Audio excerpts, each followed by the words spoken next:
Assalamualaikum viewers, I am Fahadrin, lecturer in chemistry.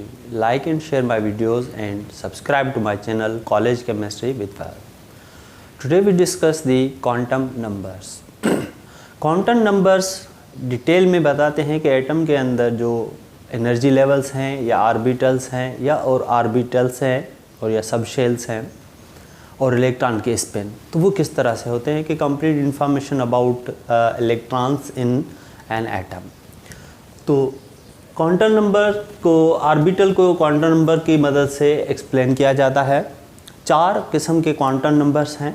Quantum number में principal quantum number, azimuthal quantum number, magnetic quantum number और spin quantum number हैं। तो पहले principal quantum number से start करेंगे, जिसको हम स्मॉल n से रिप्रेजेंट करते हैं। प्रिंसिपल क्वांटम नंबर का मकसद ये होता है कि कितने शेल हैं उस एटम के अंदर। फॉर एग्जांपल 2 एटम हैं, एक का प्रिंसिपल क्वांटम नंबर वैल्यू जो है 4 है और दूसरे की 5 है। तो जिसकी quantum number principal quantum number की वैल्यू ज़्यादा होगी तो उसके अंदर जो शेल हैं या एनर्जी लेवल है वो ज़्यादा है, तो उसका साइज़ भी बड़ा होगा और उसकी एनर्जी भी ज़्यादा होगी। तो it represents the size of orbit, या जिसे हम शेल या एनर्जी लेवल कहें, और उसकी एनर्जी को रिप्रेजेंट करता है। एग्जाम्पल के तौर पे मैंने लिखा है n=4 is greater than n=3।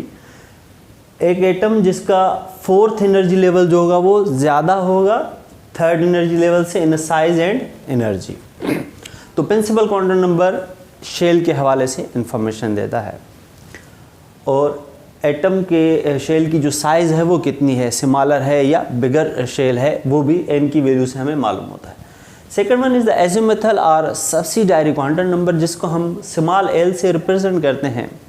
इससे हमें ये मालूम होता है कि किसी भी एनर्जी लेवल का जो पार्ट होते हैं, सब शेल जिसे हम कहते हैं, तो सब शेल के शेप्स जो हैं वो कितने तरह के हो सकते हैं। फॉर एग्ज़ाम्पल एनर्जी लेवल को ब्रेक कर रहे हैं, सब शेल बन रहे हैं। एस सब शेल है, पी सब शेल है, डी है और एफ सब शेल है। 4 किस्म के सब शेल बन रहे हैं। तो पी सब शेल में कितने टाइप्स के जो शेप होंगे ऑर्बिटल्स के, क्योंकि एनर्जी लेवल का पार्ट करेंगे तो सब शेल बनेगा, सब शेल के पार्ट्स करेंगे तो उसमें से ऑर्बिटल्स बनेंगे।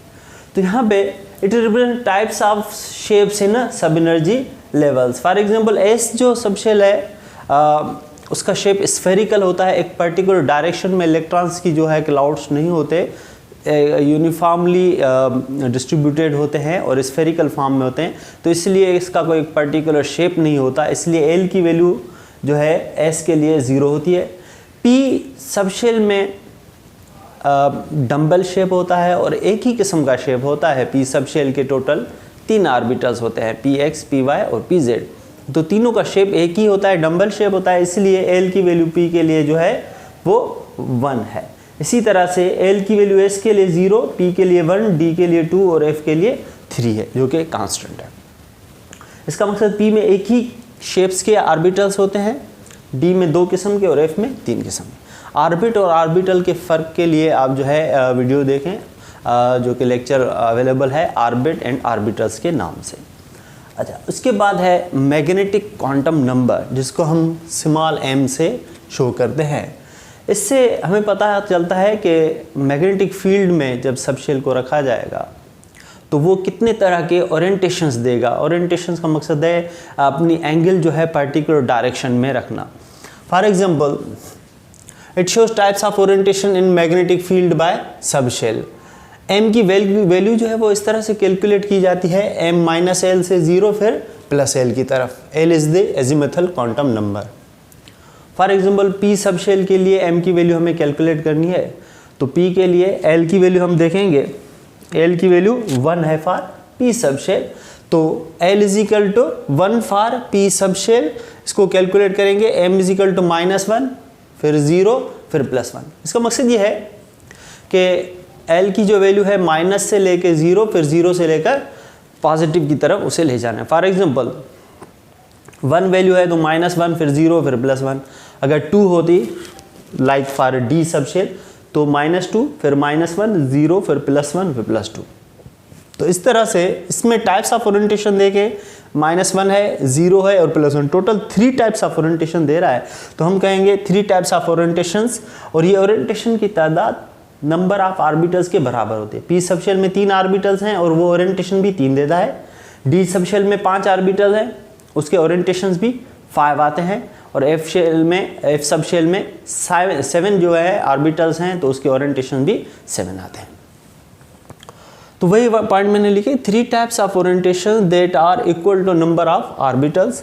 एस के लिए एम की वैल्यू 0, क्योंकि एल की वैल्यू एस के लिए 0 है। तो इस 0 का मकसद ये नहीं कि ये कोई ओरिएंटेशन नहीं देगा, इसका मकसद है सिर्फ एक ही ओरिएंटेशन होगी जो न्यूट्रल उसकी कंडीशन है। तो ओनली 1 ओरिएंटेशन इज पॉसिबल।